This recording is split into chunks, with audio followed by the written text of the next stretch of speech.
Hello everyone, আসসালামু আলাইকুম। আমি বিথি, বাংলাদেশি ব্লগার মম বিথি চ্যানেলে আপনাদের সবাইকে স্বাগতম জানাচ্ছি।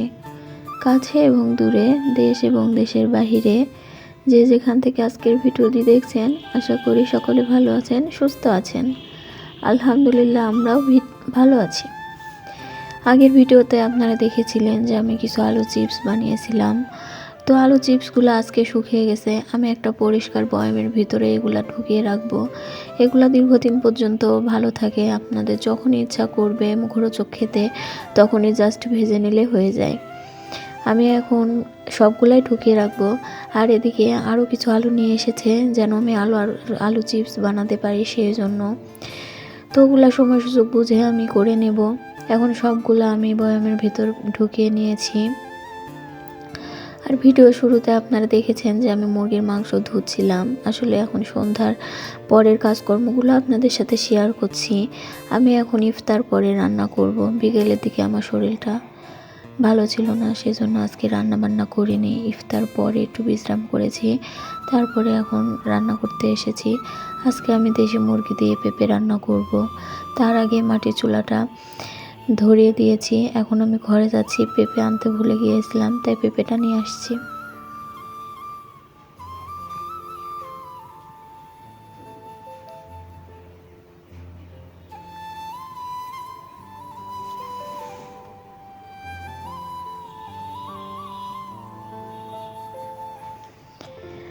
এখন আমি কড়াইতে অল্প পরিমাণে তেল দিয়েছি চিপসগুলো ভেজে নেওয়ার জন্য। আমার ভিডিওটি যদি কোথাও কোনো অংশ আপনাদের একটুকু ভালো লেগে থাকে, তাহলে প্লিজ আমার চ্যানেলটি সাবস্ক্রাইব করবেন, পাশে থাকা বেল নোটিফিকেশন অন করে দিবেন। আর আমার ভিডিওতে ছোট্ট একটা লাইক দিয়ে দিবেন। আপনার লাইক আমাকে পরবর্তী ভিডিও তৈরি করতে অনেক বেশি মোটিভেট করে। একে একে আমি এই চিপসগুলো ভেজে নিচ্ছি। ভাজার পরে হালকা বিট লবণ ছড়িয়ে চিপসগুলো খেতে অনেক ভালো লাগে বিট লবণ দিলে।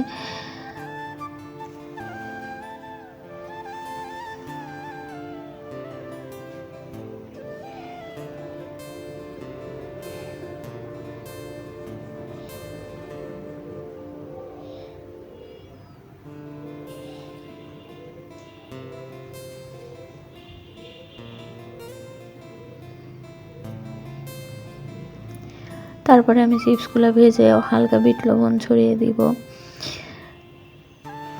তারপরে ওই তেলের ভিতর আমি আরও কিছুটা পরিমাণ তেল দিয়ে দিলাম। তারপরে মুরগির মাংস রান্নার জন্য আমি এখন পেঁয়াজ কুচি আর তেজপাতা দিয়ে দিচ্ছি।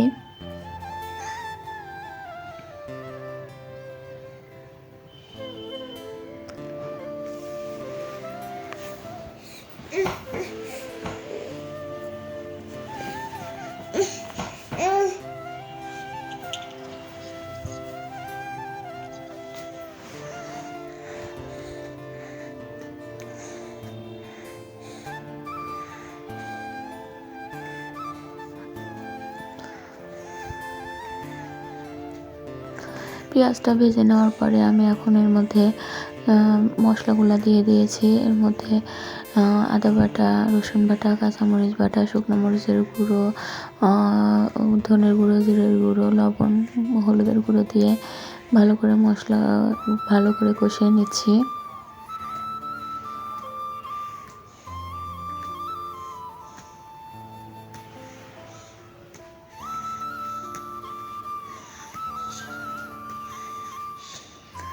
একদিকে মশলা কষাতে দিয়ে অন্যদিকে আমি পেঁপেটাকে কেটে নিচ্ছি।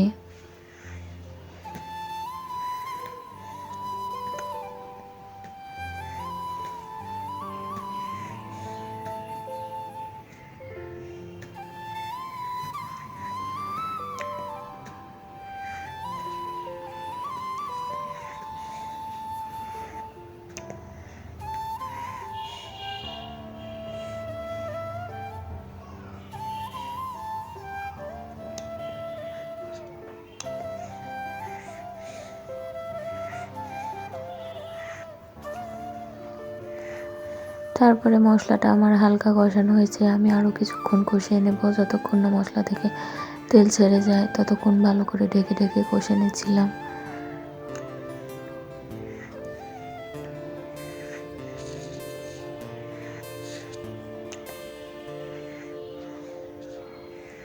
তারপরে মশলাটা আমার কষানো হয়ে গেছে, আমি আরও কিছুক্ষণ নাড়াচাড়া করে নেব।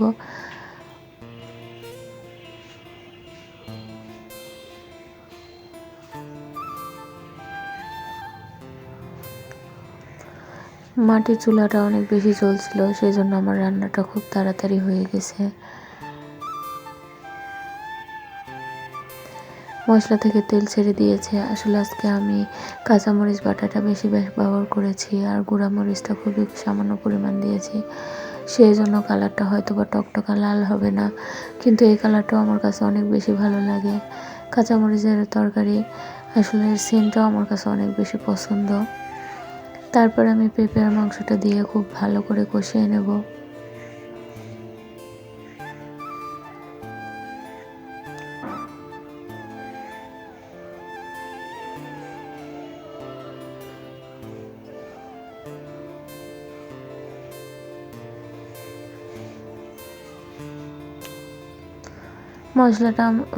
মাংসটা আমার কষানো হয়ে গেছে। এখন আমি আরও কিছুক্ষণ নাড়াচাড়া করে নেব।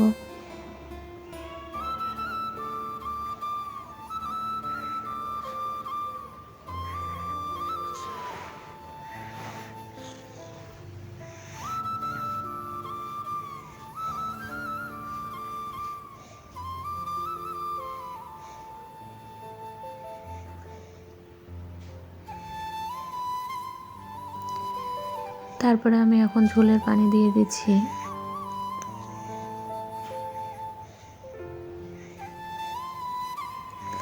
দেশি মুরগি রান্না করলে এর ঝোলটা খেতে বেশি ভালো লাগে, সেই জন্য আমি একটু বেশি পরিমাণে পানি দিয়েছি, যেন হালকা হালকা ঝোল থাকে। তাহলে আজকের ভিডিওটি এতটুকুই। দেখা হবে আবার পরবর্তী ভিডিওতে। আপনারা সবাই ভালো থাকবেন, সুস্থ থাকবেন, সাবধানে থাকবেন। আল্লাহ হাফেজ। আসসালামু আলাইকুম।